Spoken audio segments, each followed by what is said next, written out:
and welcome. I encourage you to grab a seat and join us. I'm not actually on this panel, but I'm just going to say a few words here and then turn it over to the pros. My name is Edith de Guzman. I am on the board of the Los Angeles Center for Urban Natural Resources Sustainability, which is one of the co-presenters of the programming that you're partaking in today.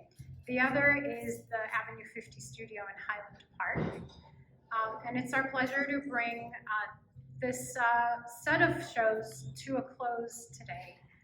This is work that started with an opportunity from the LA Urban Center, which you'll hear a little bit more about in a moment here, when they asked how we could bring together art and science in a way that delivers messaging that we try to attempt to do through science primarily. How can we bring the art side into it? And so you are in a space that is exhibiting 3 shows simultaneously. Suspended above you, Shade in LA is an exploration of shade inequity in our city, featuring works by a number of artists. I think we had 18 total, with a lot of different interpretations of the topic. Behind me and in the wall over to all of your right there is Taking It to the Next Degree, which is a group art show on, again, the topic of climate change, and specifically around heat, wildfire, and drought, and how do we meet the challenges. And then on this diagonal wall here, Los Angeles Sometimes, which is sort of a contemplation of how have we evolved over the last 20 or so years as climate impacts have begun to be felt more directly. It's not just the scientists talking about it anymore. How has our relationship changed with all of those things? So, so that's why you're here. That's why we've been able to bring all of this together. Again, it's these two entities that have come together: an arts presentation organization, Avenue 50 Studio, a nonprofit group, arts group out in Highland Park, and the LA Urban Center, which exists with the hope to essentially connect Angelenos to nature and serve as a hub for research and engagement in around environmental issues. So let me make sure I'm covering what I want before I hand it all over. So this is, the topic of today's panel will be, how is society's relationship to the environment changing? And what challenges and opportunities does that present? And we're gonna get some really interesting perspectives, I think, today. We opened all of this work with another panel, which was held back in August in Highland Park. Francisco was on that panel. I moderated, and he was quite the hit. So, we invited him back to moderate this time. And that first panel, the question we asked there was, how do art and science intersect to inform climate action? So we had an interesting panel that included an artist, a couple of scientists, and a couple of artists, I guess, yeah. So it was quite an engaging discussion there. And it is now my pleasure to introduce our moderator, who will then introduce the panelists. Dr. Francisco Escobedo is a research scientist with the U.S. Forest Service and the LA Urban Center. His research aims to understand the environmental sustainability and resilience of communities and ecosystems in and around cities. He is particularly interested in producing science-based information for the public and governmental and non-governmental organizations about the benefits and costs of urban forests, the effect of wildlife on communities, and how policies influence the social, economic, and environmental well-being of society. Prior to coming to the Forest Service, Francisco was a professor at the Universidad del Rosario in Bogotá, Colombia, and before that, he was at the University of Florida. He has professional and research experience throughout the US, Mexico, South America, Europe, and Asia. He has a PhD in environmental policy from the State University of New York, an MS from the University of Arizona, and a BS from New Mexico State University. Francisco is a native of the El Paso, Texas, Ciudad Juarez borderlands. Thank you, Francisco, and Andy, please come on up. Thank you, Edith. Thanks for that introduction. That was very humble. So we'll get on with the panel. I'd like to make a welcome and land acknowledgement first. It's a great welcome. It's great to welcome you all to El Pueblo, where Los Angeles started. We'll start off by acknowledging that we are gathered on the traditional, ancestral, and unceded territory of the Gabrielino, Tongva, and Chumash peoples. As we engage in today's program on topics that are deeply linked to our Earth, let's do so in the spirit of joining the past, present, and future caretakers of this land, its waters, its cultural and natural resources, on territories that carry important stories and lessons for us all. So as we start today's panel, let's put this into context and the reason for this art exhibit. So the climate is changing. Examples include heat, floods, wildfires, droughts.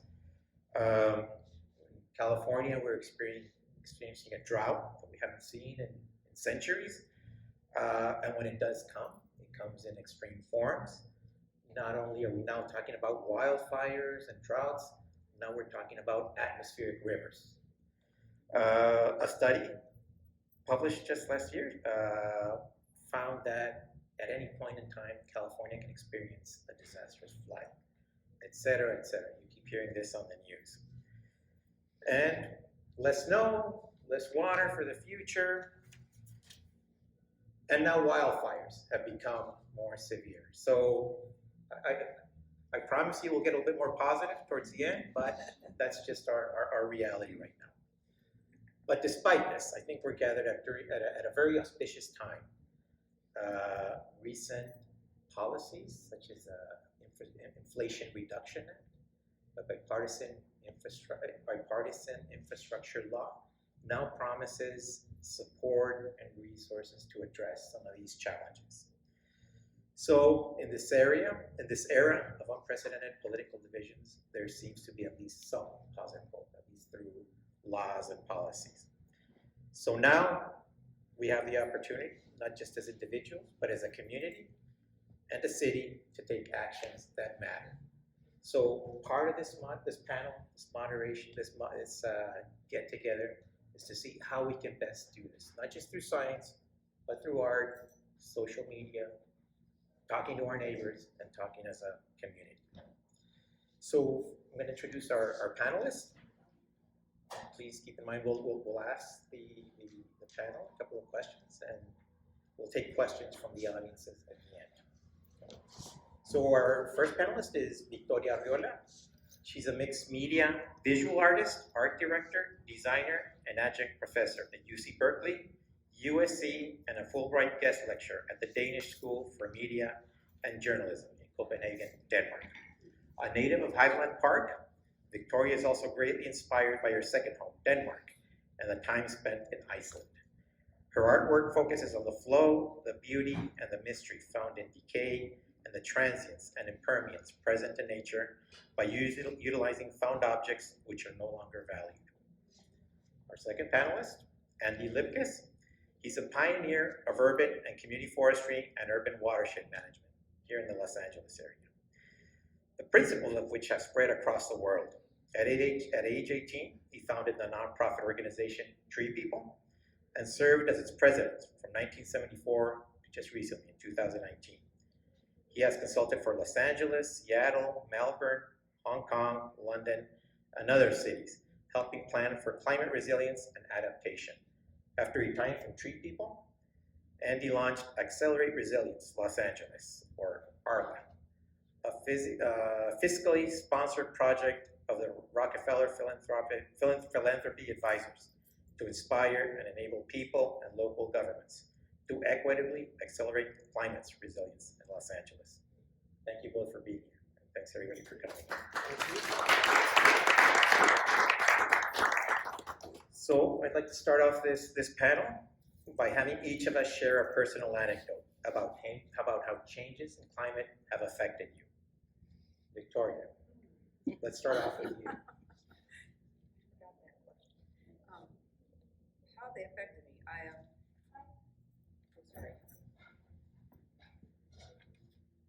I think they've affected me mostly because I grew up in Southern California in a very hot climate in the time when smog we couldn't see the mountains. We had what they called smog alerts where we couldn't play outside, and just to be brought up that way and think that was normal, that affected me.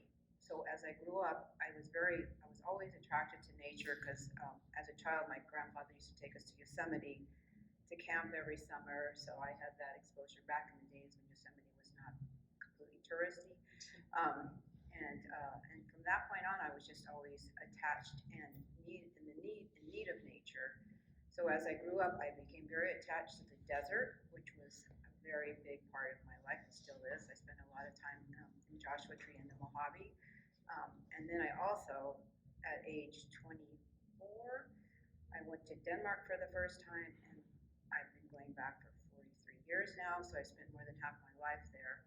And I think the reason for that was because their respect for nature and how it was so integrated in their lives, and it was a lifestyle. It wasn't something that happened to be an add-on because, all of a sudden, there's a lot of trash on the street. It was just always there, respect for nature. And I gravitated towards that, and I realized I was home. That made me feel where I belong. And then Scandinavia is very much more in my soul than I would say here, but I'm kind of straddling two homes, I would say. And that's how it's affected my life. It's changed in such a way. And my art is completely inspired by nature now, and always had been. I guess when I was young, I used to collect what my brother would say, a lot of dead things. So my house was full of dead things, and I never really thought about it, but in the end, I realized that was what I was attracted to because these things all had a life, and I saw them in a different light. I saw them as beautiful objects. So that also started and kind of launched my artwork. So that's me in a nutshell. Again. Okay, I'm going to try taking this off. I have my wife is very immune compromised, so I have to be careful. Wow, great to hear your story. We have some parallels. I was born and raised here in LA, so also native on ceded Tonga land in Baldwin Hills, Southwest LA. And got a lot of parallels, but I'm not doing my history as much as answering the question of what.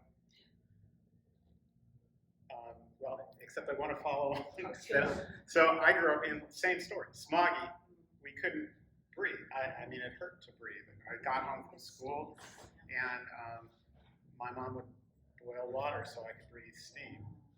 And my parents sent me to the San Bernardino National Forest to go to camp, and there we could play. There we could breathe, up at 7,000 feet, up there. And that was great. It was haven.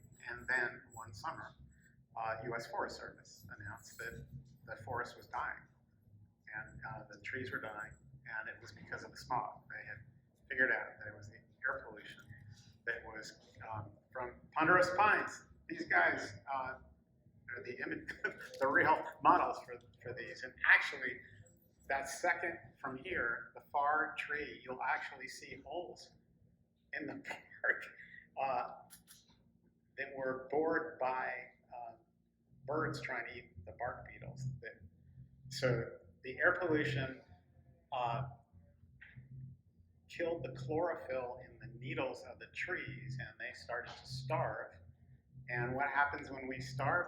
Our blood pressure drops, their sap or oleoresin exudation pressure drops.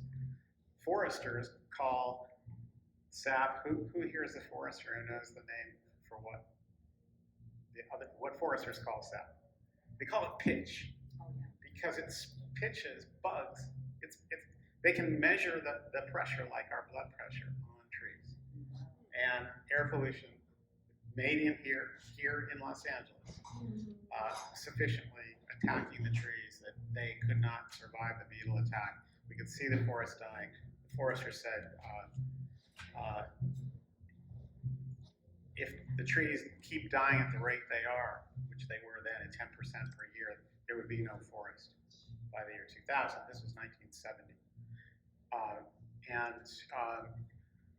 They told us there were smog-resistant trees, and we started planting them, and it felt so good to make a difference and try to save that forest that that's what I've been doing the rest of my life. But that wasn't truly a climate event, except now we're looking back and saying climate's making it worse with more and more profound drought. But the event that was very much climate, in reference to what you're opening, after I started TreePeople, we had moved into a fire station in Coldwater in Mulholland. It was our headquarters. And we weren't there very long before somebody who, the parents of someone who went to school, called us and asked if they could borrow shovels. They had an emergency and that there was water flowing because of the rain and a mudslide heading towards their house and another house in Benedict Canyon. And we loaded up our truck, took them 60 shovels, and went, oh, you don't need shovels, you need people. And we mobilized 60 neighbors, they sandbagged the homes, they channeled the mud around, and we thought everything was done, and 2 weeks later, it got really bad.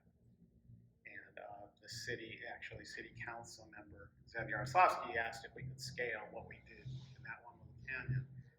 And being clueless, I said, sure. And he asked what we needed, and I said, I need a hotline from the emergency command center, and I need 10 phone lines, because we're going to recruit the public to help. And what happened was the proverbial, can I say shit?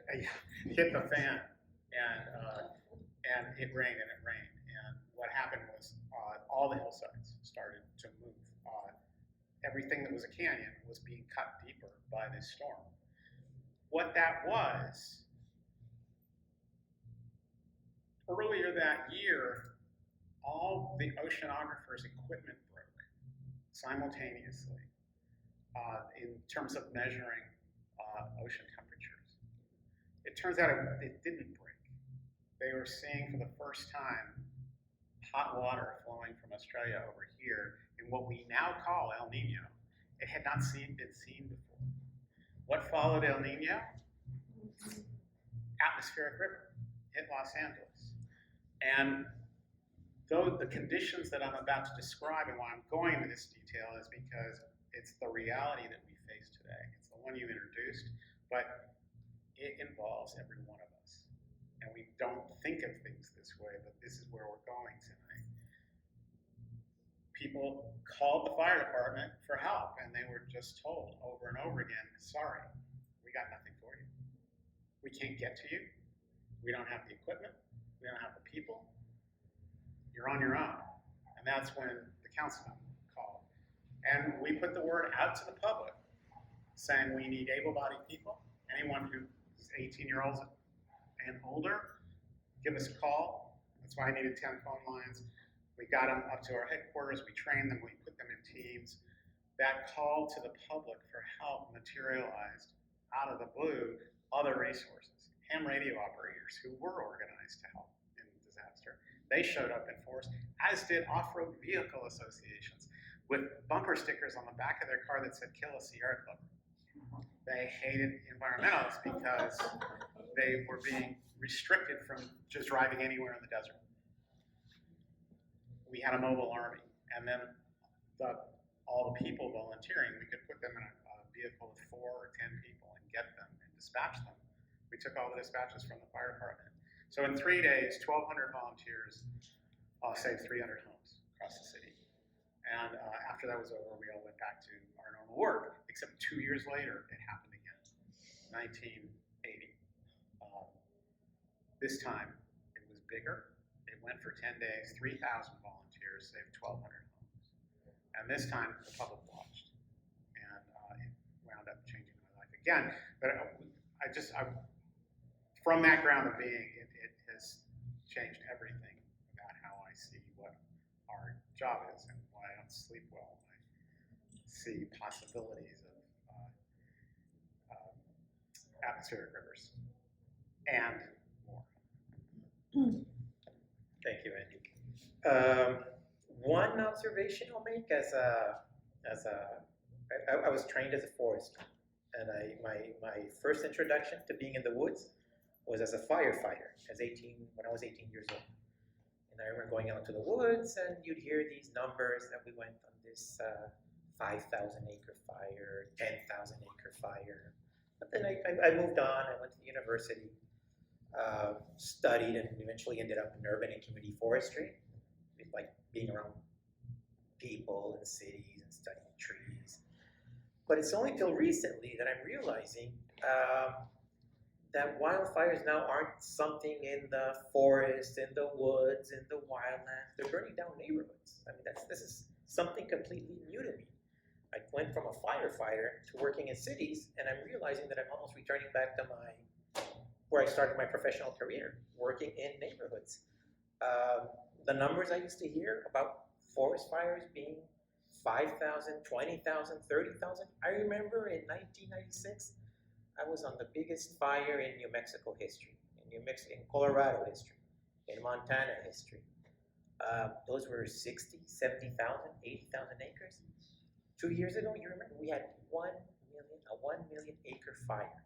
And that's same thing in Australia, Southern Europe, even in South America now, in Chile. So professionally, the experience, the changes I've seen have been really profession altering. And now I'm having to do things that I never imagined I was going to have to work in. So changing times, changing climate. Okay, so well, let's try to see how we can kind of look at these problems and see, maybe look for some solutions or some different ways we can kind of take these on. So Victoria, first question for you. Your artistic practice is deeply rooted in perceptions of and experience with our environment. You have two pieces in this room and taking it to the next degree. Could you tell us about them? Yeah, I guess I should show them to you first. I'll stand up. I don't know if this will reach. Oh, sure. This is the first one. And this one. This is the second one. And I'll explain them both. This one's called concentric combustion. And like I said, I am very much informed by nature, and I kind of have realized that I'm kind of an artist in the Anthropocene. If some of you don't know what that means, does everyone know what that means?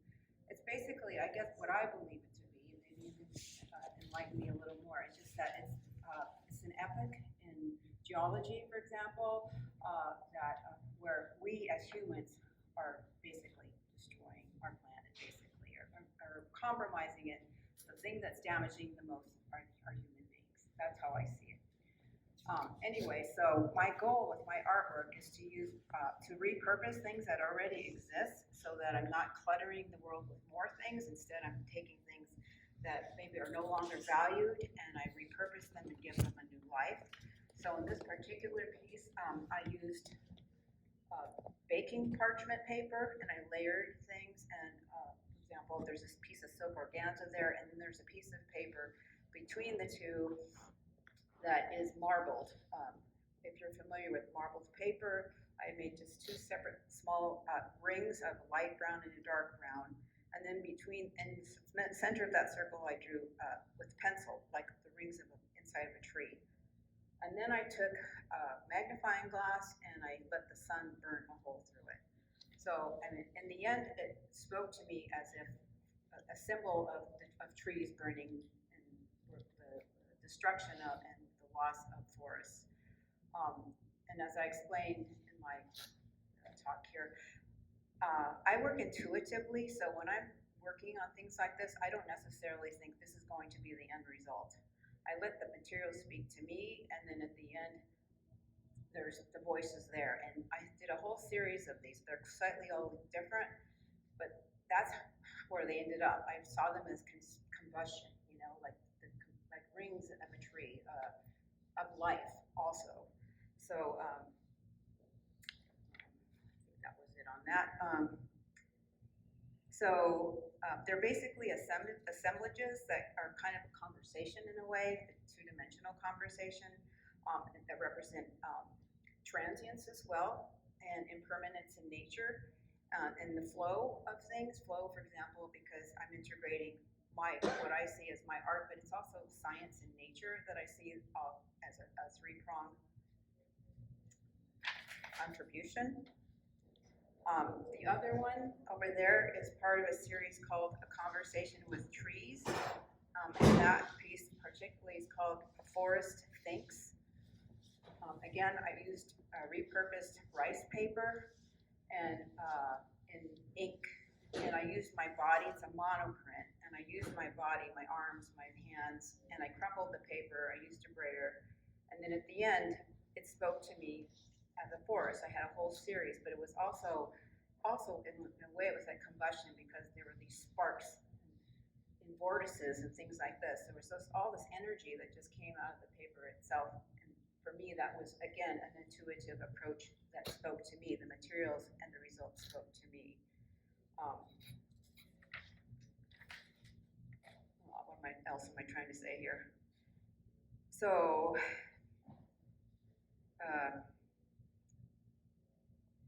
I kind of feel like these things, because they are more ethereal, my art is very ethereal, I'm kind of channeling what I feel are like beliefs and practices of indigenous people, because they did not work with words. They worked with vibrations. They worked with the surroundings of nature. They let nature speak through them.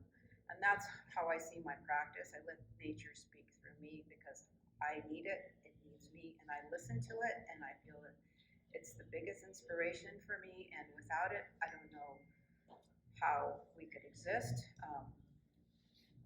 And it's the message that I hope that my artwork conveys to other people. I'm not going to tell people what to think or what to see in my work. It's about how they feel. It's an abstraction, and I think that I'm trying to leave as little mark on the world as possible by creating things, by repurposing things, but at the same time creating an impression with getting other people to think, and not just think in words, but to feel the connection to the trees. I mean, conversation with trees, that came out because I need to be in trees, and the feeling that you have when you're amongst the trees, you can listen, the trees are talking to you, they are, and as crazy as that sounds to some people, to me it's very normal. But yeah, that's it. One more question. Okay. Okay. So you mentioned art, science, and nature, I believe. Yeah. So that art piece, that art component, right? What are your thoughts about how art can help us, the Angelinos, the society, community, perceive the environment, especially when many environmental and climate change phenomena can be fleeting, intangible, or obscured by other events and priorities? Yeah, that's a good question. Well, I think I said it already. I mean, I hope that it sheds light on, different perspectives. I hope it introduces imagination, especially for children. I feel that as parents, and not everyone has children, but even as human beings, we should share our interest, our kindness, our protection for our environment, because the planet's going to last regardless if we're here or not. I mean, maybe the humans are going to disappear. I mean, because we could go that way, right? But I feel like through art, I'm documenting it, and I'm showing it in a way that most people wouldn't see. And again, it's about vibration. I do think it's like I go back to that all the time, because it's not. I don't think art is always in words. I don't speak art speak. I mean, if you read in a magazine, there's a lot of art speak, and I'm like, well, that's not what I was trying to say. And this person's evaluating my work. How do they know? It's their interpretation. So I really feel like whatever it brings to people, what art is an enlightening form of communication. Without it, I mean, what would we have? Blocks of nothing? I mean, like, I always say Sears and Roebuck, but they actually have some style too. Because they had those modular houses, which I thought were really cool. But if you don't don't have color, if you don't have form, if you don't have expression, where does that leave you? You know, I mean, it's a very sterile environment. It's very sterile civilization. I mean, civilizations are built on art, you know, on architecture, on how things are built. How do they integrate with nature? How do people live within those monuments? Too many apartment buildings, whatever. So art is integrated into our society. I worked at Jet Propulsion Laboratory for many years, and I learned from scientists that we think the same. We may not execute the same or interpret exactly, but we think the same. It's about exploration. Science is another way of interpreting the same thing that art does. It's a different, they interpret it in facts, we interpret it with emotions and expressions, I think. So I think without it, humans would be very, what do you call it in English? Pushed down, I guess, is the word. That's not right. Are you thinking big? Yeah, I'm thinking in Danish. Nedpressed means down pressed. Yeah, repressed, thank you.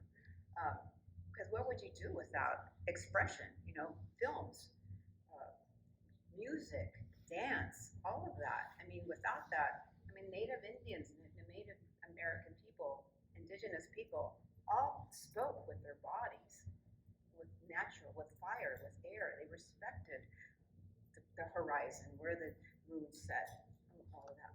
So I just feel that art is able to do that for us. I mean, it's a form of communication. Just like hieroglyphics, you know, those are pictures of real things that were happening. So anyway, that is my interpretation. Thank you. Yes. Now, Andy. Question for you. You've worked at the nexus of social and environmental science for a long time.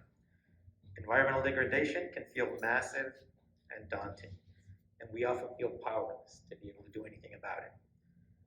So, from your experience, all these years of experience, can you tell us what you've seen that works or what maybe doesn't work to engage people in environmental action? Great question. I'm actually going to go to art, given the context here. So I told you the story of engaging people with their hearts, people caring for people with thousands of Angelinos, just heard that they were needed, getting in their car and saying, you know, how can I help? And showing up and forming community with people who were often their enemies, environmentalists and off-road vehicle drivers who hated each other, came together to heal.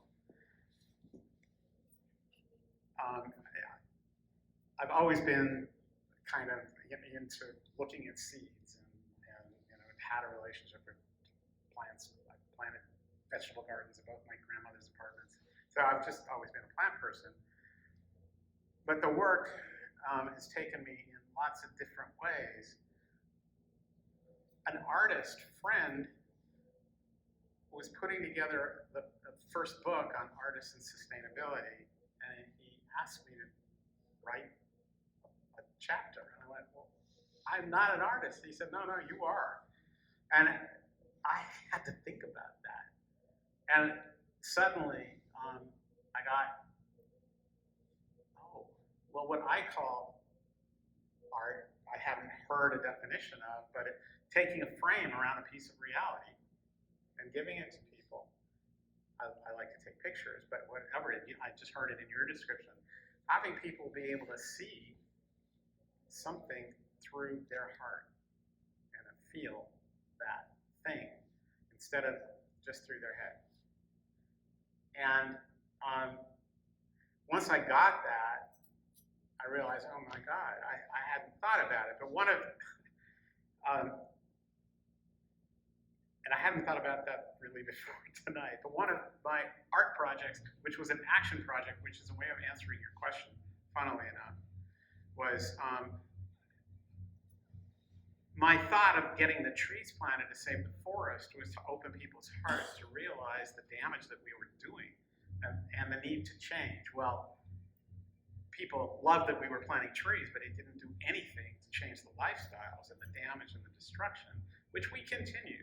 to wreak without any moderation. And to raise money for TreePeople, I put together a 10K run. We were going to have it on Sepulveda, run up into the mountains. And we, the voters, passed Prop 13, which cut the budgets of the city, and the police said, we can't close Sepulveda, we can't do anything for charities, so you're gonna have to not have your run. And I picked a place that wasn't controlled by LAPD, a freeway. I thought, well, why don't I just close it? And it was the Marina Freeway, and have people run on it for trees and plant the freeway while we're doing that. Very long story. We managed to pull it off, and we closed the Marina Freeway one Sunday morning. 5,000 people parked at Fox Hills Mall, came onto the freeway, ran, stopped and planted trees along the way, on the way back, those who weren't concerned about timing. And front cover photo of the LA Times and front cover photo of the Herald Examiner was 5,000 people on the freeway. And my intention was to shatter this belief that the freeways are a monument to our belief that we don't make a difference. Humans can build them, but in this town, you die if you try to take it down. You die if you get out of your car. We built it. We could change anything, but we don't believe it. We don't believe in our power. We don't experience our power. So I thought, God, if we could, for a healing purpose, close this thing, that very subtly, not in everyone's face, but it was pretty, it was pretty potent. But, I wasn't able to talk about my real purpose. The real purpose was to raise money. So, what does that mean? How do we extrapolate that to answer your question? We can't conceive. We all know climate denial, environmental denial. This stuff is so painful. The reality is extraordinarily scary and painful that we shut down. We go into denial. We cannot confront it. The magnitude is so great. And I always have to be careful when I'm talking because, I don't want anyone to go harm themselves. The fact is, I could tell stories all night about how people do make the difference. Our hearts, our minds are not separate. They're all part of what we were designed for, which is to respond to calls for help, to respond to suffering. We're designed for it. And when something hits our unique frequency, we get pinged with our biology that gives us the energy and the availability to step up and make a miracle happen. Every single one of us. And you've all experienced it. It's our chemical reaction, adrenaline. And that's an example of how our biology, when something hits our own frequency, sometimes mass frequency, we respond. And if you've experienced, seeing somebody hurt, you've given the power, the ability with adrenaline, your physicality to do what we call a miracle, but it's not. People have lifted cars off of people. We have the ability to respond to this stuff, but we are, that blast of adrenaline, that disturbance that when we listen to the facts and hear about what we're facing, we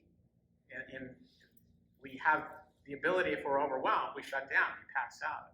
But that's what we're doing in mass right now. And so I think our job is to use art, to use every way we can to open people's eyes and their heads and their hearts so they can hear the trees, so they can hear the creek, so they can hear nature calling and their own heart and come together and take action. And I have lots of hope and lots more stories about how Australia and other countries have done more to engage their populations in mass climate events to save people, save people's lives. We could get into that. I'll leave that for your follow-up questions or whatever. So funny enough, you just transitioned into the next question. All right. Oh, no. So, Angelinos, born and raised, both of you, but you've worked in other places, countries, cultures, geographies. You spent time in Denmark, Victoria. With the perspective of seeing LA every time you come back with a fresh set of eyes, what are some of the differences you've noticed in how people relate to the environment in Los Angeles versus Denmark or other parts of the world? It's funny you should, sorry. I have to say, every time I come back, I get really depressed. I get off that plane and you know, that first ride when you're coming off the freeway there, into LA. And I live in South Pasadena, so then by the time I get there, I'm like, okay, phew. But at the same time, I realize it's an urban sprawl. And I feel when I'm in Scandinavia, not just Denmark, because I spend a lot of time in Iceland too, there's a lot more room. I mean, LA is huge. And I can't address LA.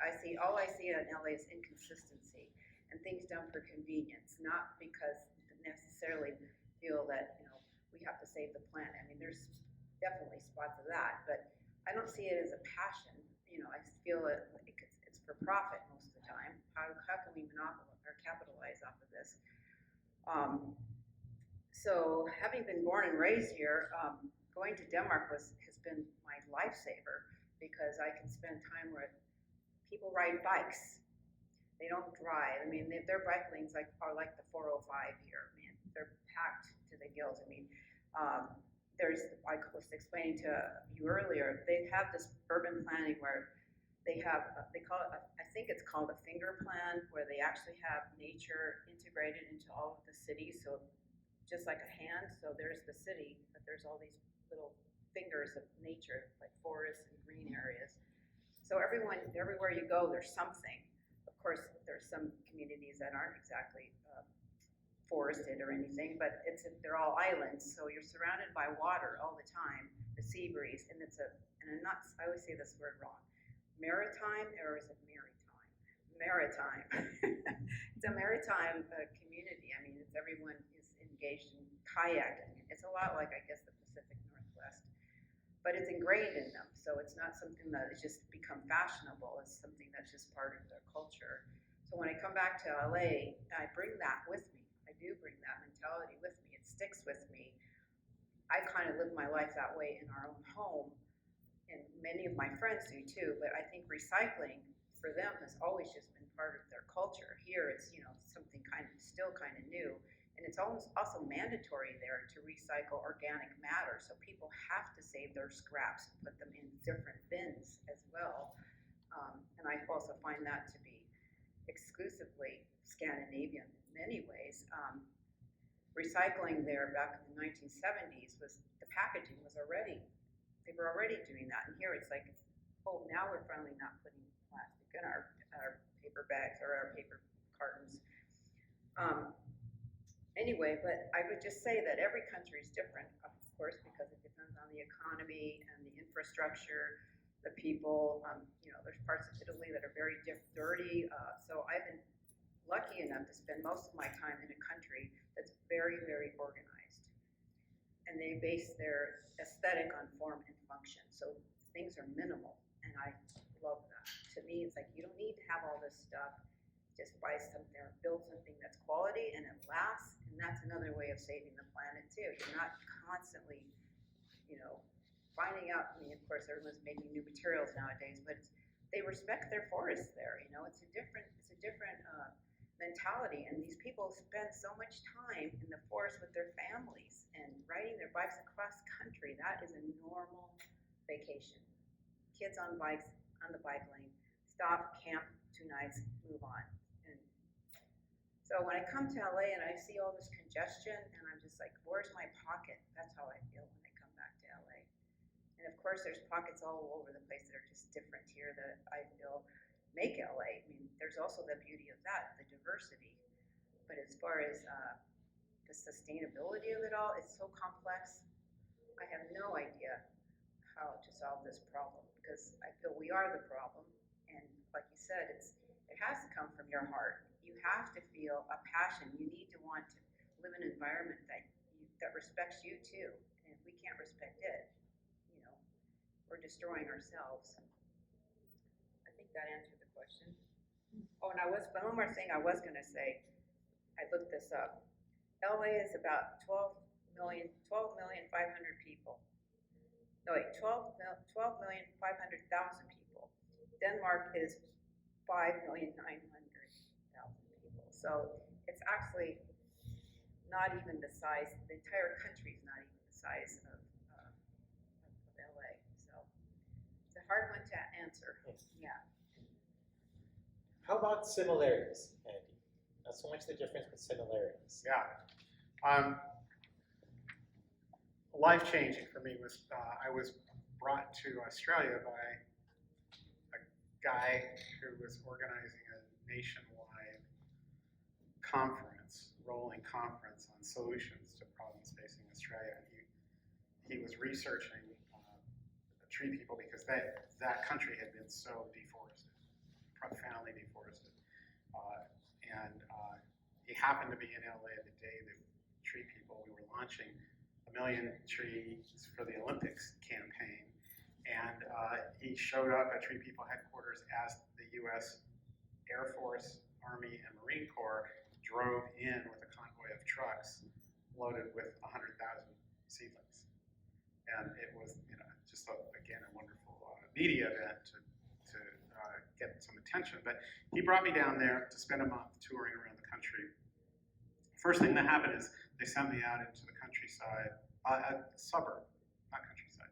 And low budget thing, I'm doing homestays, and my host takes me out for a walk, and we run into a neighbor. And I don't yet speak Australian, they think they speak English, but there's a lot of different words for things. And so this was my first morning after getting there, and my host meets a neighbor, and they greet each other with, "How you tanks?" And they start talking, and wait a minute, what did you just say? And how are your tanks? So this is a suburb outside of Brisbane. They happen to have been in a drought. And I said, well, what do you mean? How are your tanks? They said, well, we collect the rain. And in this drought, that's our water supply. And we're asking each other how you're doing. In that conversation with neighbors was, how are you getting by? How are you managing? How is the weather? How is the environment? Do you need some of my water to help you get by? There was a network of awareness, of caring and connection that stunned me, because they look just like us. They have lifestyles seemingly as consumptive, but not as wasteful. Same cars, same kinds of houses, but more of a collective community spirit. What I saw from that foundation over time played out, so relevant for us. And Peter Massey's here, and Edith, when LA got hit with California, its major drought in 2014, I knew there were solutions there that we needed to bring here. And Peter, raise your hand, and Edith and several others went down to Australia on a research tour to find their solutions. What we found as something that we could lift like that was,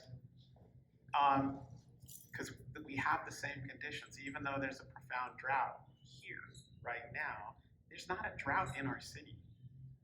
It's in the western United States. But last year, anyone know how much it rained last year? At my home in Venice, 11.5 inches. Parts of LA got 20 inches. It was roughly 20% above average. What fell in Los Angeles and what we threw away, if we just went a low average across town, 12 inches, and it was higher than that, but I'm going conservative. The water that fell on homes that was capturable to put in a tank was 114,000 gallons for every single one of the 4 million LA City residents. That's enough to meet our needs and create a whole lot of jobs, taking care of the land, taking care of the environment. Now, why did I'm calculating all that? I skipped over what Australia did. In there, they had a 10-year-long drought that nearly took out the country. In the cities and across the country, the federal government said, it's still raining, but not filling our reservoirs in the forests. Get everyone tanks. And the water agencies all said, no, we have to sell people water. Right. If we don't sell people water, we're gonna, even though we're a public agency, we're gonna go bankrupt. Don't do it. And the Fed said, we're gonna change the way we do this stuff. You gotta get people tanks. And because they knew it would work, and they highly incentivized it so people could have it, can afford it, and they installed rain tanks, some of them linear, some of them round, and they gave people incentives so it was affordable, it was cheap, they made it in the cities instead of just out in the countryside. Within 5 years of turning on this program, 40% of the homes in Sydney and Melbourne installed tanks, 5, 10, 20,000 gallon tanks. Melbourne has 4 million people, 4 million people like LA. Sydney is even bigger. 40% of the single-family homes installed these. People radically changed their behavior because they had their own visible, touchable water bank account that was their survival mechanism. So they dropped their water use from about 80 gallons per person per day to 40, and it stayed because they could see their water and spend it very consciously. 2 other big cities in Australia hit 50% install of that. They also took recycled water and brought it to the farms. Even biodynamic organic farms using recycled wastewater, they retained their certification because the process was clean. So, and a whole nation came together and saved itself. They also built, because of the same science, industrial science, we can't help ourselves, belief that permeates our modern cultures that are so similar. They initiated construction of desal plants in every major city. There's only 5, 6 major cities. The rain tanks solved the problem years before any of the desal plants were ready. The Sydney plant was built. No one needed the water. They mothballed it and sold it. Now they're saying we're keeping some of these for an insurance policy. But they came together and they made radical change quickly. Their lifestyles are better than ours now. What's possible here is the same thing. And I know I'm preaching, but you asked for this preaching. A forest captures water. Everything I'm talking about is guided by the engineering of a tree. And our local native oaks are the best example. A coast live, a native tree from here, one that's 100 feet in diameter, its canopy, and there still are some that big. And remember, when the Spaniards first arrived, they could walk from one end of the valley to the other, and it's in their notes, and never not be under the shade of an oak tree. When that acorn sprouts and starts growing and dropping leaves, it's making mulch and it's transforming the world. Mulch and then habitat for microorganisms that dig and drill, and worms, and then rodents, all digging and drilling, all working together as a community, living there, hundreds of species, billions of life forms under every tree. Turns out, I asked the Forest Service Research Lab, the source of your employment, to calculate the liquid storage volume under one oak tree, one large one. Turns out it's 120,000 gallons in a flash flood, in a 10-inch flash flood. That water is captured by the tree and slowed, and as water that's flowing by flows into this tank, the critters that are in there clean it. All water on Earth has gone through root system of trees or prairie grass. There's no new water on the earth. It's always been cleaned and recycled by this treatment plant. In fact, what's cleaning our water in the sewage treatment plant is not machines. It's bacteria and these same microcritters, not squirrels and rodents, but the microorganisms taken from the soil and put into the treatment plant. The machines just contain it and help move it. So 120,000 gallons. What happens when we take that one tree away? And there's a flash flood. Someone's going to get hurt downstream. We lose that water from the aquifer. And this is stuff that we do and we're part of day in and day out. And it doesn't have to work that way. If we increase our literacy, we need our creativity to engage people in the relationship and to be able to see this stuff, to see the water that's falling. I want to go on for hours, but I just want to say that our challenge in LA, because we don't have a relationship with water, we don't see it and understand that it's right there for the taking, and that we could be just like the Australians, we could save ourselves. We can do it here. You know, instead of using the water that falls here, we have extended, with great abuse and disrespect of people and the rivers of the watershed, we've extended 3 rivers into Los Angeles by thousands of miles of pipe or canals. The Sacramento River, all the way from Shasta, comes down here.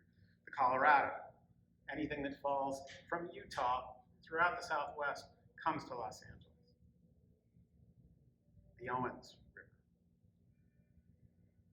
We worked with LADWP when we started calculating how much water falls here. It's enough to meet half our needs that falls on the city of LA, but we throw almost all of it away. And we don't see it. We see a wet sidewalk, a wet driveway, but we don't look close and see flow. So I have a 1,000-gallon tank in my front yard. When it rains 1.5 inches, I only just collecting water from the roof of my garage, a 2-car garage. I get 1,000 gallons in 1.5 inches of rain. All the rest I lose. There's so much that we can do, but we have this mindset that our job, what have we been defined as? What are Americans called?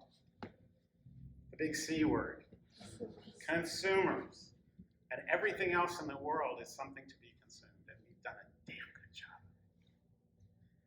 And consumption does not feed the spirit of anyone in this room or anywhere. You know, we're promised that if we just consume, we'll get the things we need. Love, power. Power is just the understanding that we make a difference, that our thoughts, our creativity, our love, our touch can make things happen. And we all have that power.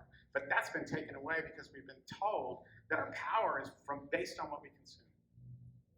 And our love, the love that we feel, the inspiration we feel is totally ripped off because we're told if you don't spend a lot of money on that lover, that the love you're getting doesn't have the love that you need. It's a lie, but it keeps us consuming. And we're in this state right now of a kind of a society-wide diabetes. We're eating sugar and fat, and we're not getting fed, and so we're consuming the planet. And there's no way to fulfill that need through consumption, but through community, holding hands, working with trees and water, knowing that you make a difference. That's my hope. I know we were going to get to that question, so I saved you. Let me end to the question. So who in the audience has heard of a tipping point? Raise your hand. What's a tipping point? Oh, well, I suppose it comes, and I get the visual image of a nearly full glass, and it's going over and over and over and over, and there is a point when it's tipping where the water spills out. So there's a point of no return. Point of no return. You can't get the water back into the glass. Okay. So over here, right? Anybody, what's a tipping point? A tipping point is a crisis. Okay. Okay. So if we take both of those definitions, and just so we have the same concept in mind, they could be a series of small changes that become significant enough to cause a larger, more important change. Or when unstoppable effects or changes take place. So, Victoria, Andy, are we in a tipping point for society and the environment? Here in Los Angeles or wherever it may be? I think that's a question Andy can answer better than myself, but I mean, as a citizen of the world and also in LA, I think we are. I mean, what you're talking about, I didn't even know we could do, and I feel like I'm not well informed, and I think I'm pretty well informed normally. I mean, I read and keep myself abreast of those things, but that I didn't know about. And I mean, I think once you leave college, you don't have that opportunity to be so exposed to a lot more information. And obviously, I've been a professor at a couple universities, but I was in the design world or the advertising world, so I wasn't that person that was trying to sell you that stuff. Unfortunately, Mocha Mix, for example, lasts forever. So I think we are in that tipping point because I think the new generation. I have a daughter who's 26. They're very aware of it, but I don't see how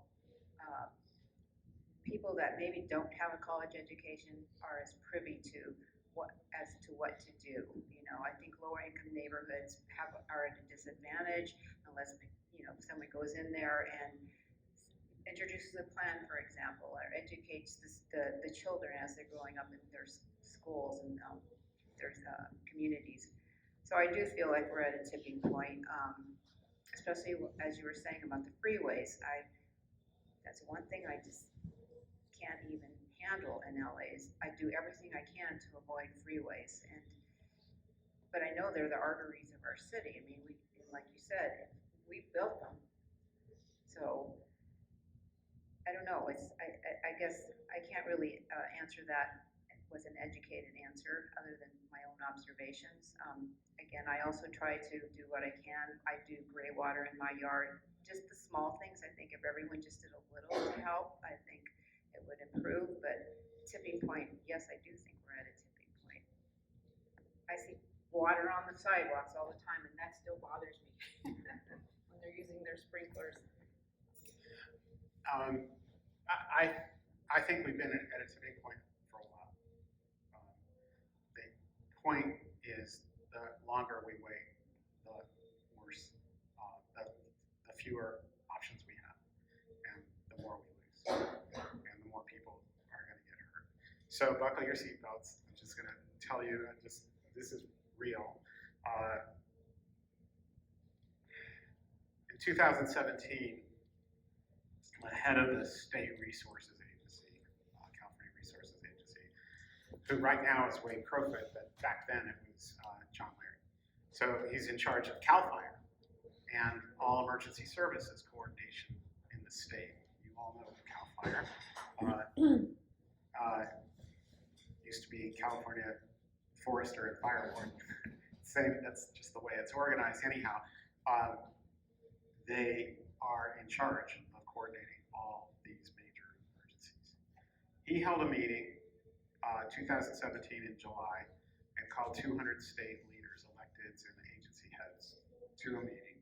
He asked me to come. He asked Mark Estrella, who is now the head of flood control and public works for the county of LA, and also Mark Gold from Gila Bay.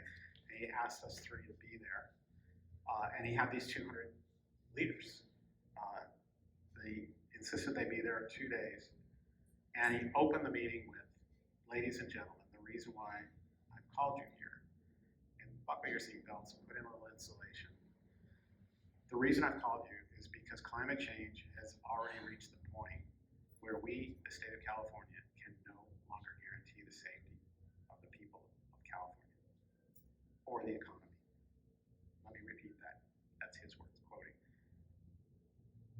Climate change has reached the point where we can no longer protect the people of California and the economy. That's why we're here. That's all I have to say. End quote. So that was a life-changing point for me. He didn't tell me why, but he knew my track record of bringing together public education mass events. And we did 2 days of workshops with these state officials. It is nearly impossible to survive and hold that level of threat level. By the way, for all of us, when pain, when discomfort gets too high, we shut down. We just have to. We pass out. But we use chemicals and all kinds of drugs to make sure we don't feel that and prevent us from experiencing the tipping point, that prevent us from taking action. And it's really, if anything comes out of this, it is not to scare you, it is to empower you and to encourage you to learn ways to stay centered and strong. Mostly, by the way, that happens by holding hands. In doing all the flood work that we've done, we saw that the people who followed this American credo of look out for number one, they were overwhelmed by the magnitude of the disaster and their fear, and they got hurt. People in the same conditions, neighbors whose houses were being affected, said, how can we help? Were protected. They were protected emotionally and physically, and they had the force behind them of community. That's our savior. I've not said this before publicly. That's it. And by the way, back to taking us out of denial from that day in 2017, the evidence showed up the following week. Hurricane Hugo in Texas. Example. Government was nowhere to be seen. And thousands of homes destroyed. The people who showed up was the Cajun Navy, volunteers who were rescuing people with their kayaks and stuff. The following week, New Orleans, same thing. The week after that, Florida. And then another hurricane in New Orleans. And then there were three, I've got the picture of it, 3 hurricanes in the Gulf simultaneously, never been seen before. Then it came to California. It was the Santa Rosa fire. People woke up, 50-mile-an-hour winds, this is what you were talking about. 50-mile-an-hour winds, this is an urban area next to a field with grass that ignited from a broken power line, and the blowtorch. People called the fire department and said, well, why are we smelling smoke? And what's that glow? And they're saying, there's nothing, we don't have any calls, there's nothing. They had 3 minutes to get out. They had 3 minutes. That 3 minutes, they also needed to check on their neighbor and try to get them out. And these are the stories you might recall. Ring the doorbell, try to wake them up. It's 2 or 3 in the morning. You cannot stay there. And if you haven't had a conversation with your neighbor that said, if one of these things happen, do you want me to rescue you? And if you don't wake up, can I throw a rock through your window without being shot by you? No, we laugh, but that prevarication will get you killed and them killed. Just thinking for 30 seconds, what should I do? But the good news is if we talk to each other, if we confront this stuff, we can do anything. So our need is to wake up. And people who did do that saved each other. It's an example, again, extrapolating from Australia with the water. You can do it with fire. And they are building whole amazing systems where the community is being engaged actively. Imagine an emergency command center that has a room for community. Emergency command centers where all the agencies get together during a disaster and collaborate. Suspend the rules and co-fund and do whatever they need to. They can call the White House. They can call, they can get whatever they need. They can maybe call God. But I went to their new command center in Melbourne just because it was so important. They have this room. I mean, their state office building is an entire block square. And it's, you've probably seen maybe pictures of Emergency Command Center. LA's got a couple of them, LA County, LA City, one's a few blocks from here. There's somebody from every agency, and they come together to solve a crisis, suspend the rules, fund funding everything. They're able to throw everything at it because they have mutual aid agreements that allow them to just help each other. That's what we need to establish permission so we're not embarrassed to be a bleeding heart caring person, which our consumer culture makes us afraid to do. What blew my mind, and I'm finishing with this, was I was walking around this massive center on a tour, and there was a room, and it said community on the door. I went in, and it was this huge table. The room was bigger than this, and it was a circular, a roundish, oblong table. And there were all these name placards, 75 seats, tribal affairs, arts, education, representative from every aspect of the community. I said, well, how often do they meet? And this guy who ran the center said, mandatory, twice a week, at least 30 minutes. And their job is to retain connections with every aspect of society. Training, sharing, keeping people awake, because you know those magnitude of the fires. It's coming down to us. So we're beyond the tipping point. The question is, what is the tipping point that's going to allow us to have courage and strength and hold hands and be vulnerable? And that's why I love this event. It's about art. We can be vulnerable with caring. And it's our hearts that are going to drive us, not our heads, because our hearts are not the consumers. Our hearts are what listen to the trees and to each other. That's where our intuitive centers are, our gut and our heart. We've got the same amount of neuroreceptors here as we do here. We're not using them, we're shutting them down because we don't have these kinds of conversations. It's not safe to have them. But that's what we get to have. We're starting today. Thank you. Thanks for coming, by the way. Okay, so last question for you both. So we're past the tipping point. So let's go 20 years into the future, okay? We're past the tipping, we're still around, Los Angeles is still here. How does your audience see the relationship with the environment and its changing? Whether it's society, artists, scientists, community members, disadvantaged communities, etc. First question. 20 years ahead. That's a hard one. I mean, I actually see social media as not a good thing. So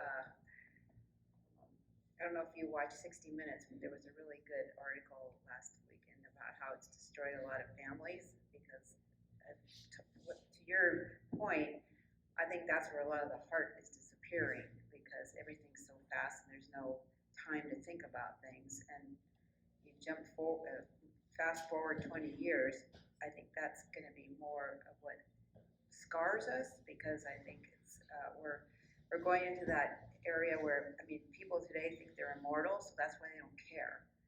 Like you said, it's like they don't care. So it's like, well, I'm here now. This is all I care about. This is what I want. I'm getting my Saab. I'm getting my Audi. My brands are all in order. But I think what we have to go back to is community. And I think that's where if we can make that happen in the next 20 years, I don't care if it's through the art. I mean, I care, of course.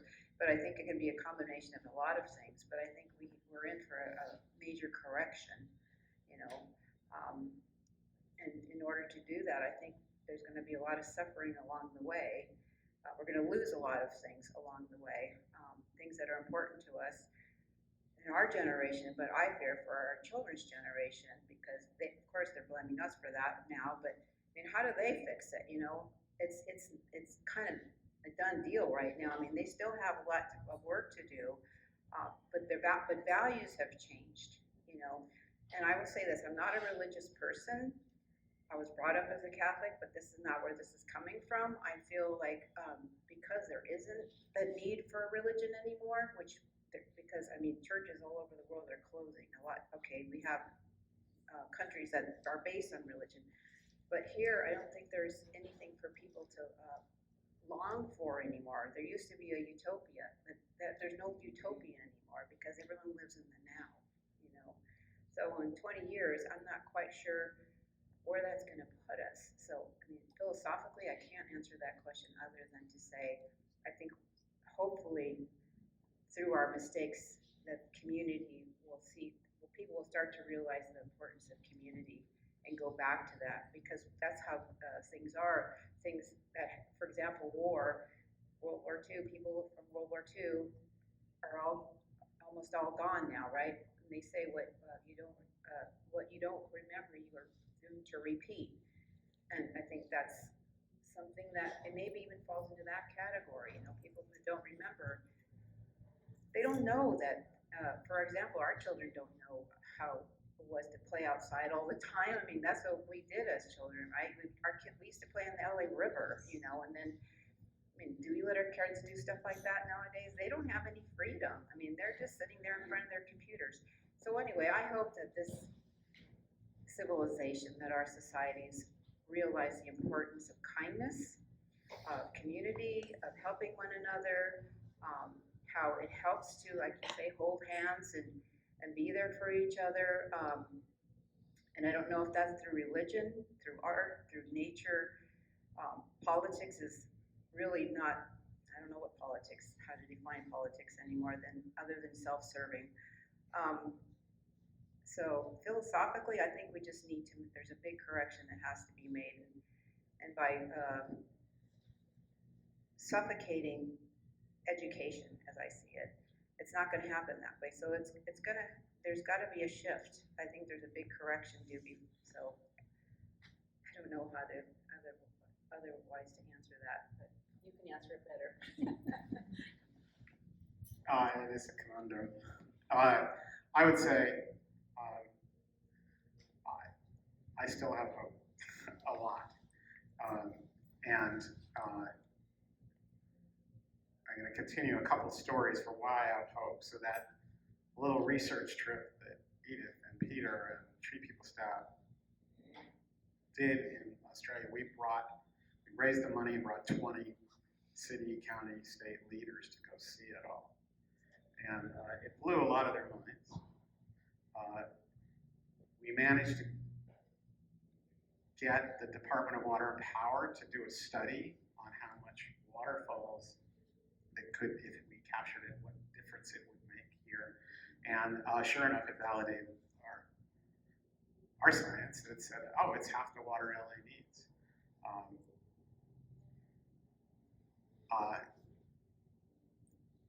We got the Department of Water and Power and County Public Works and City Sanitation, these three mega agencies that run a lot of the infrastructure for the city and the county, to agree to collaborate on a water solution that they've disintegrated water, right? So flood control gets rid of the rain, sanitation gets rid of all of our water, and Department of Water and Power imports water from across the western states. And our point was, if you three agencies would collaborate, we've got enough water. And one of the drivers for me is I did the math. After the civil unrest around the Rodney King incident, sociologists studying LA said we needed 50,000 jobs for chronically unemployed and underemployed urban youth. 50,000 jobs in order to mitigate the causes of the pain and the violence that erupted.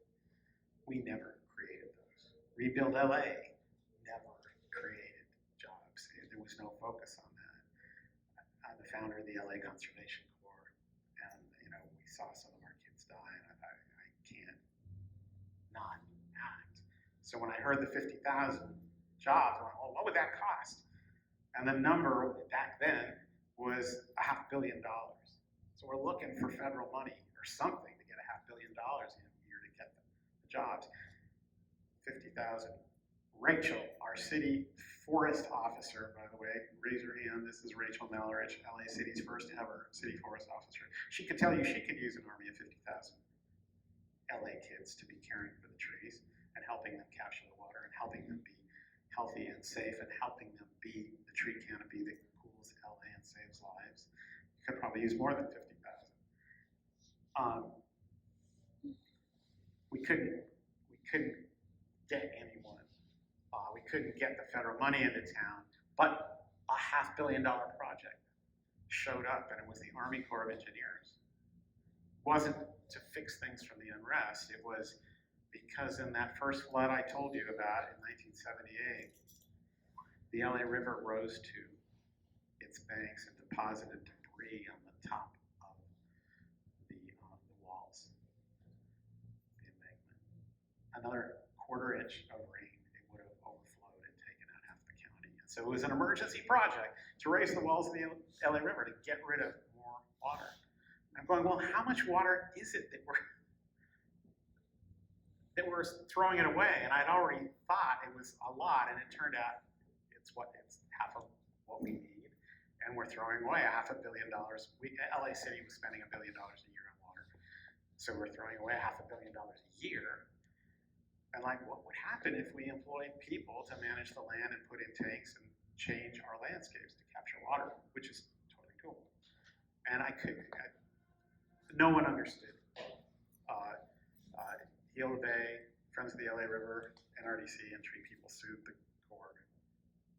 And the judge said, no, you can go ahead with the project, but you got to study watershed management for the first time.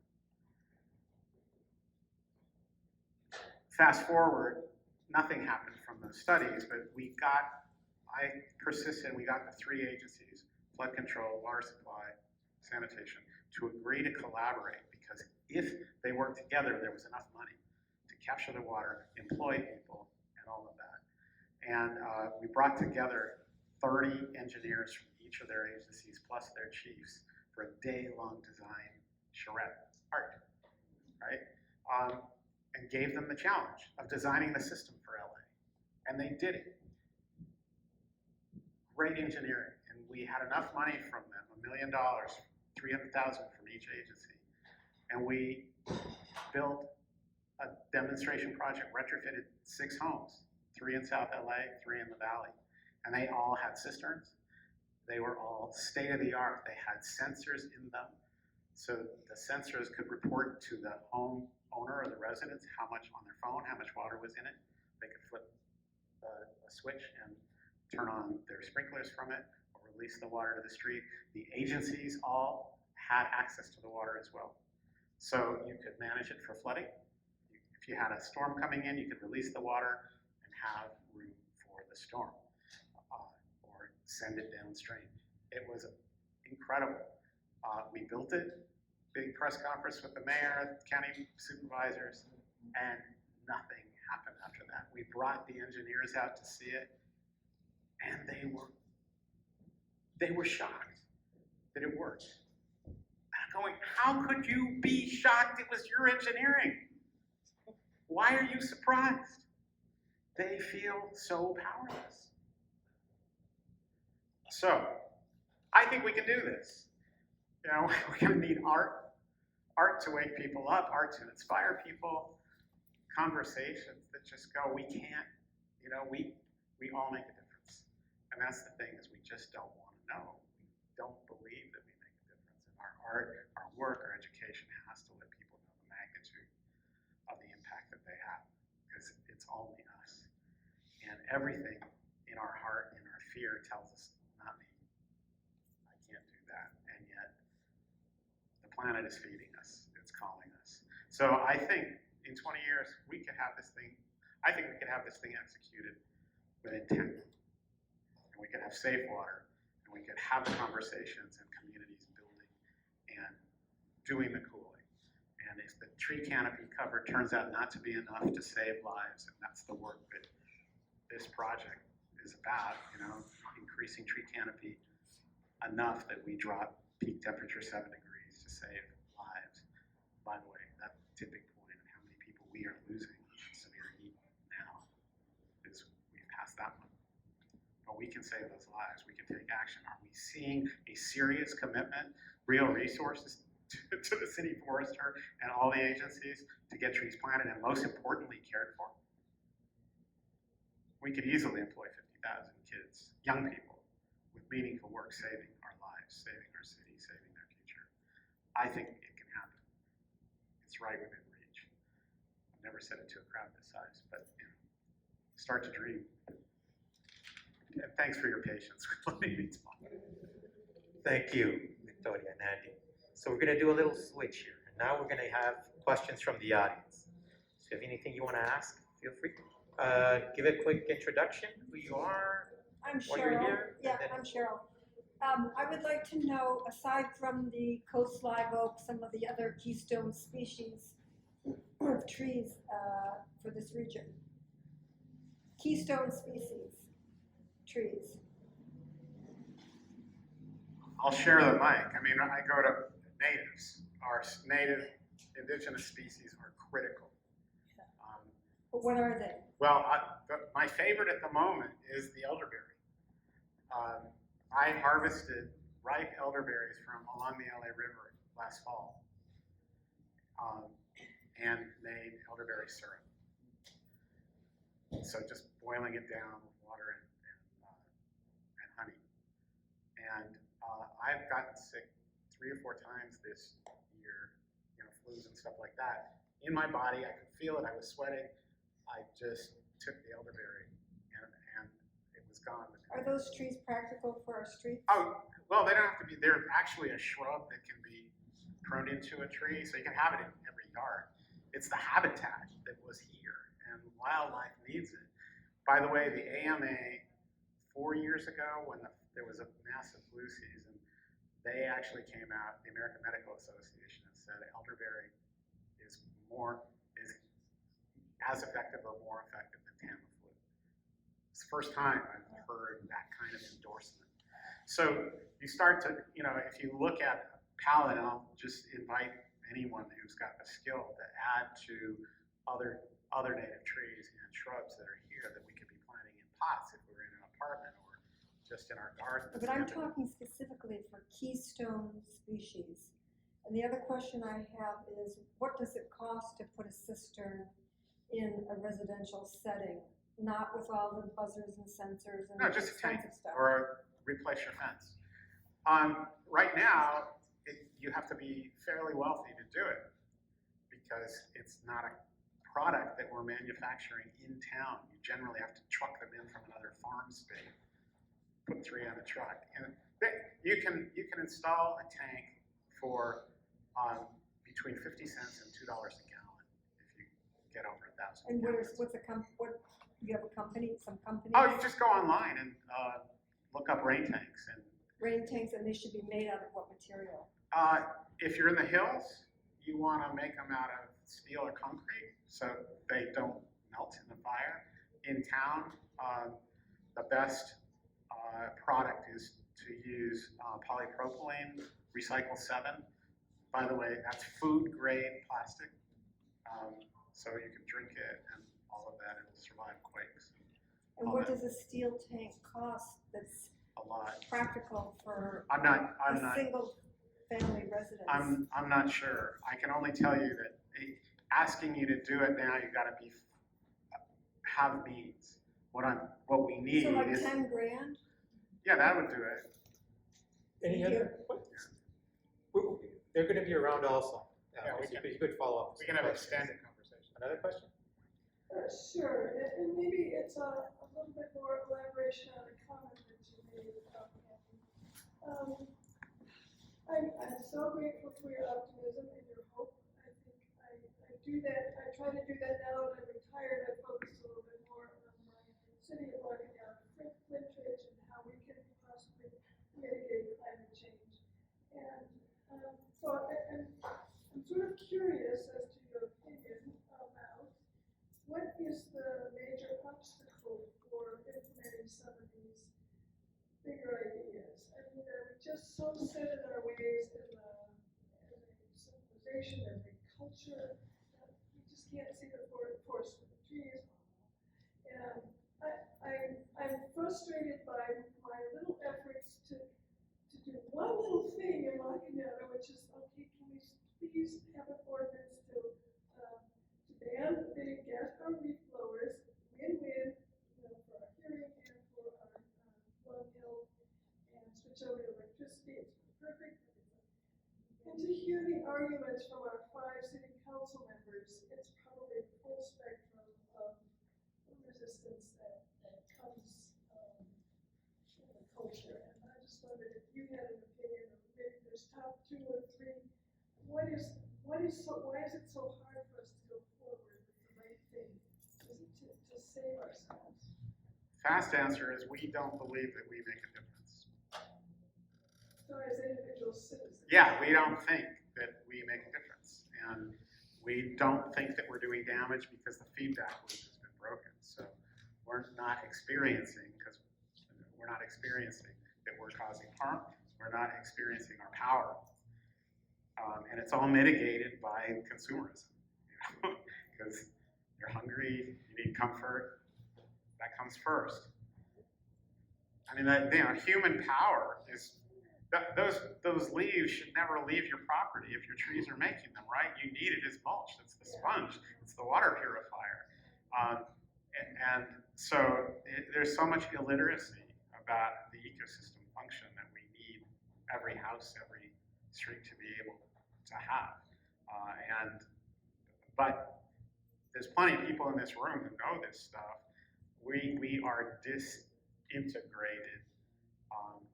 It prevents change. I'm running a philanthropy now, and that sponsored project at Rockefeller Philanthropy Advisors, their rule on me is that I can't talk to public officials. I can't do lobbying. And in Los Angeles, a conversation with a city council member is considered lobbying. Each municipality sets their lobbying law. LA is impossible, so I can't actually meet with council members anymore. I can with county supervisors, different law, but it's weird. But any other questions? Complaints, doubts. I have a complaint. It's overheated in here. Somebody had the door open for a couple of minutes over there. I mean, it's counterintuitive. Is that a request to open the door? That's a I'll request to turn second down that. the heat. Yeah. It's been turned down as much as possible. This is turned down. Because with the music, trying to have this to the sound of funky town is a I little guess bit. I have one more kind of comment and question. So today happens to be auspicious is definitely the wrong word. It's a momentous day in the sense that the cousin of that cat right there, for anyone who's been tracking it, B22, you've probably seen the image. About 10 years ago, there was a gorgeous National Geographic photo of this strong, beautiful mountain lion in front of the Hollywood sign. And that became this charismatic creature that we've been, tracking. And people got so interested. People have been just, attached to this critter in a way that we haven't really seen in Los Angeles. And for a number of reasons that you can look up yourself, the cat was euthanized today, and that pulls on people's heartstrings in a way that I think is really interesting. We had this 10 years of being very attached to this critter. I suppose I'd like to know what other opportunities you see in Los Angeles for us to foster that kind of connection, to maybe charismatic megaflora, not just megafauna, to maybe the systems or the natural systems that sustain us, water, etc. So just wondering, are there any opportunities at our fingertips to foster that kind of connection that we got to see in a really interesting way with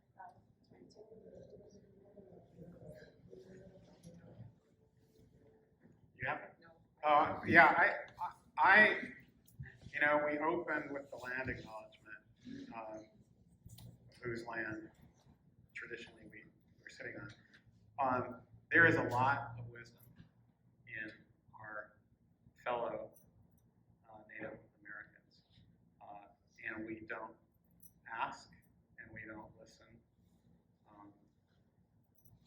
They are in pain and suffering and dispersed, but the local tribal communities do have, they are increasingly getting together and engaging in water. Peter is working with watershed coordinator with Tatavian Nation, which is North LA County. And they're doing some really good stuff. I would say it would be great for us to reach out, open our hearts and listen, because it's their practice is that very different relationship with nature and respect, and to honor that. And I don't think it's just Native Americans, but there's quite a resource there. We fetishize whatever, but not really see it as perhaps the law that we ought to be following for our own survival and everyone else. Any final closing words? Jordan, thoughts? I was going to say something based on something you said earlier about framing. I feel like nature is frameless. So if we looked at nature as art, as in its own, just because it exists, and not put a frame around it, I think that people would learn to respect it more. It's not something that we can just take a picture of and hang on a wall. It's something that has to be integrated into our lives. And I feel that's really an important part of what I would call a bigger movement. And I think we're in that mindset of what's in it for me all the time now. And like you're saying, it's not about community. It's like, what's in it for me? What am I going to get out of this? I think we need to have a movement that's what's in it for all of us to get along and help each other. I think that's what we're lacking in our society right now. And like you said, it's consumerism, capitalism, social media, constantly feeding that. It's putting everyone into this the pandemic didn't help that we're all isolated. We have to learn how to work together, and our society that's where our society needs to work. And I think when those things start to, socialism is a good example, I have to say. It is very helpful when you're working for the people are helping each other, and it's not, there's a law, and I'll just say this, in Danish, they have a thing called Jentes law, and it means you are no better than the person next to you. We are all the same. And I kind of feel, I see that kind of limiting, but also I can see where that can help the society as well. So my final words. Thank you all for coming, and I really appreciate it as an artist that you came to listen to this and to see the work and to be part of this as a beginning of a community. And I feel small things like this can build, and maybe we need to label it, and move it forward, but somebody has to start that ball rolling.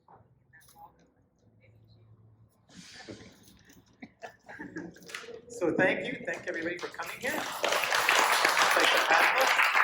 Thank you for being here.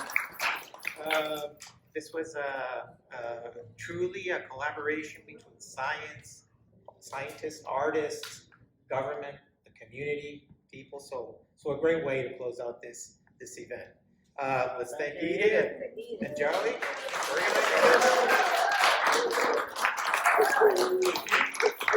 Any final words, Edith, since you invested a lot of time into this? I appreciate you all being here.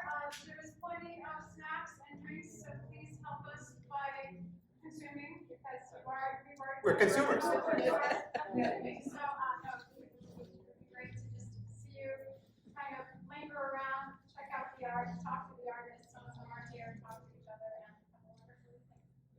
Thank you all.